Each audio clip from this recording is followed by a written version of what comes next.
Today maths class में सभी students का स्वागत है।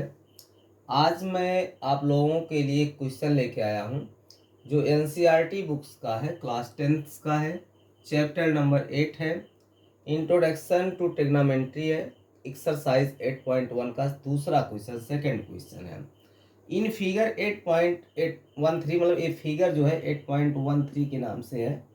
फाइंड tan p माइनस काट r। यहाँ आपको tan p माइनस काट r की वैल्यू फाइंड करना है इस फिगर के बेस पर। आप देखिए इस फिगर को मैं यहाँ बना के दिखाता हूँ फिर से आपको। देखिए एक फिगर मैंने बना दिया। अब इसका नाम यहाँ p है, ए q है, ए r है, ए राइट एंगल ट्राइंगल 90 डिग्री। अब ये 90 डिग्री इसके जो सम्मुख अर्थात अपोजिट एंगल, अपोजिट साइड, सम्मुख भुजा मीन्स क्या होता है? Opposite side. इसको बोलते हैं हाइपोटेनस, इसको हिंदी में कहते हैं कर्ण। और ये जो है बेस है, ये बेस की लाइन है, ये जो है आपकी परपेंडिकुलर की लाइन है। लेकिन इसकी दो कंडीशन होती है। जब हमारा पॉइंट आर लिया जाता है, जब हम आर पॉइंट लेते हैं तो बेस हमारा ए होता है और परपेंडिकुलर ए होता है। लेकिन जब इसी को चेंज करके हम पॉइंट पी ले लेते हैं, अब पी जो इनिशियल लाइन होती है, पी जो इससे होके जाती है इस पॉइंट से, वो बेस हो जाती है। और इसके अपोजिट साइड में सम्मुख भुजा जो है आपकी परपेंडिकुलर हो जाती है, लंब इसको बोलते हैं हिंदी में। और बेस को कहते हैं आधार, हाइपोटेनस को कहते हैं कर्ण। अब यहाँ आप देखिए सबसे पहले हम पाइथागोरस थ्योरम का प्रयोग करेंगे। यहाँ देखिए 12 सेंटीमीटर पी क्यू दिया है। ये क्या हो गया आपका 12 सेंटीमीटर और ये क्या हो गया आपका 13 सेंटीमीटर गिवन है। तो सबसे पहले हमें फाइंड करना है आर क्यू या Q R. R Q find करने के लिए हम पाइथागोरस थ्योरम का उपयोग करेंगे। पाइथागोरस थ्योरम, पाइथागोरियन थ्योरम भी लिखते हैं, पाइथागोरियन थ्योरम का यूज करेंगे। तो पाइथागोरियन थ्योरम है क्या? हाइपोटेनस का स्क्वायर, ये जो हाइपोटेनस दिखाई दे रहा है इसका स्क्वायर और ये बेस और परपेंडिकुलर लाइन दोनों के स्क्वायर के सम के इक्वल होता है। मीन्स हाइपोटेनस का स्क्वायर इन दोनों लाइंस, ये देखिए परपेंडिकुलर और बेस का स्क्वायर करके सम करते तो इक्वल आता है। मीन्स क्या होता है? हाइपोटेनस का स्क्वायर इज इक्वल टू होता है बेस का स्क्वायर प्लस परपेंडिकुलर का स्क्वायर। अब हाइपोटेनस है क्या? हाइपोटेनस का नाम यहाँ क्या है? पी आर है, या आर पी लिखिए या पी आर लिखिए, कोई दिक्कत। आर पी का स्क्वायर, बेस आपका है आर क्यू का स्क्वायर, परपेंडिकुलर आपका है पी क्यू का स्क्वायर। यहाँ हमें फाइंड क्या करना है? आर क्यू का स्क्वायर। तो आर क्यू का स्क्वायर फाइंड करने के लिए हमें पी क्यू का स्क्वायर को इसके पास इस साइड में लाना होगा।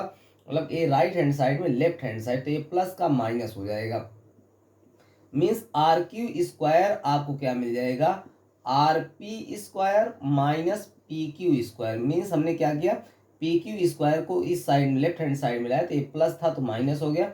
आर क्यू स्क्वायर ही रहेगा। अब देखिए गिवन में है आर पी। आर पी कहाँ गिवन? देखिए यहाँ पर आर पी क्या है आपका 13 सेंटीमीटर। मीन्स ये 13 का स्क्वायर हो गया।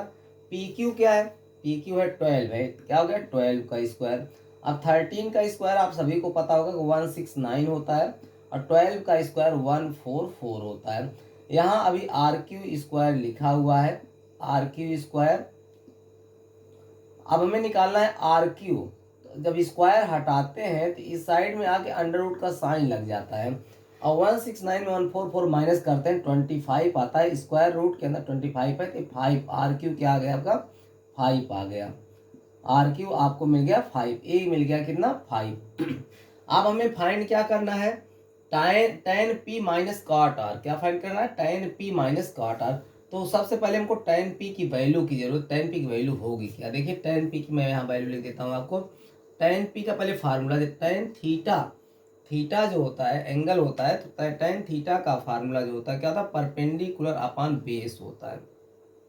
तो tan p का फार्मूला क्या हो गया? Perpendicular upon base.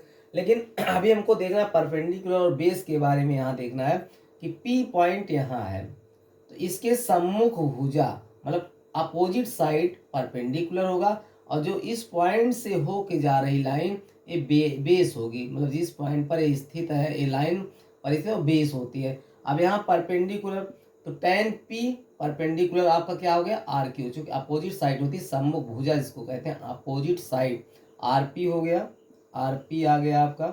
अब बी क्या है, बेस है, बेस कौन सा होगा, इनिशियल लाइन होगी, पी आर, पी क्यू है, बेस क्या हो गया आपका पी क्यू हो गया।